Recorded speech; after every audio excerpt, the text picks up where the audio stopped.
ও সৌরভ তুমি গাই বাবা আমারে মালাইয়া গেলাই বাবা গো। ভাই কইছে না ভাই আমি মরে দিবি রে ভাই, ভাই মাতি রে ভাই। ও ভাই পানি খাইছে না ভাই, একবার আমার লগে মাতলো না গো ভাই। দূরে সুলফিটা বার করছে, বার করার বাদে নিচে নিচে পড়ে গেছে, জমিনও পড়ে গেছে। এই সৌরভ রে নির্মম ভাবে হত্যা করছে রুয়েল, রায়েল, কয়াস, কামরুল। ছিল আমার বগুড়া, ওরাও বগুড়া করতো না, সবসময় বাইরে থাকতো, খেলাধুলা ফুটবল খেলতো আমার ছেলেটা।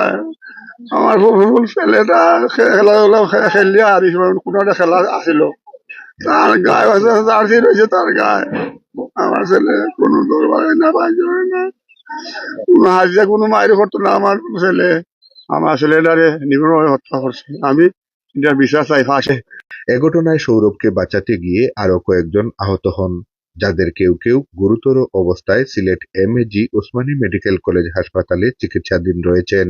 আমার এই যে এই বুকের মধ্যে ছুরিটা ঢুকেছে, 9 সেন্টিমিটার ভিতরে ঢুকেছে ছুরিটা। আমাকে ডাক্তার বলেছে যে আপনার হয়তো ভাগ্য ভালো, হুশিতে যায় নাই, পাশ দিয়ে চলে গেছে, যার জন্য আপনি বেঁচে গেছেন।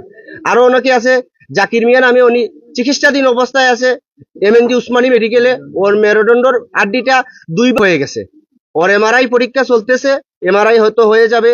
আপনারা যদি যান অনুসন্ধান করেন পাবেন ইনশাল্লাহ। আমি বলতে চাই দেশের মানুষ এবং প্রশাসন যারা আছেন, ঊর্ধ্বতম কর্মকর্তা যারা আছেন, আপনাদেরকে বিনীতভাবে বলতে চাই, আপনারা এই সন্ত্রাসীদেরকে দড়িয়ে দিন, যে জায়গায় আছে তাদেরকে দড়িয়ে দিন, যাতে এই রকম ভাবে, এই যে সৌরভের আম্মা, উনি আসলে একজন ভালো মানুষ, উনি তাবলিগ করেন।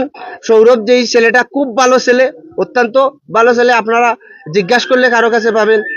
একদম নিরস্ত্র অবস্থায় তাকে হয়েছে, যাতে সর্বোচ্চ শাস্তি হয় এই দাবি করি আমরা। শাহজাহান সৌরভ আমার ভাতিজা। আমি এই সৌরভ রে নির্মম ভাবে হত্যা করছে রুয়েল, রায়েল, কয়াস, কামরুল, আব্দুল হক, এরপরে আব্দুর রহমান, আব্দুর রকিব, মসুদ, গৈর। এরা অতর্কিতভাবে আমার ভাতিজার উপরে হামলা করছে।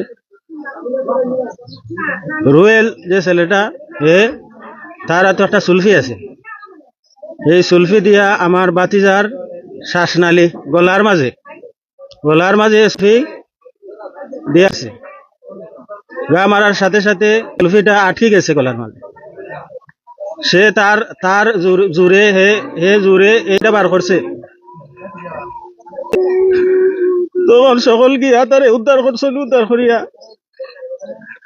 তারে উসমানী মেডিকেল লইয়া গেছেন।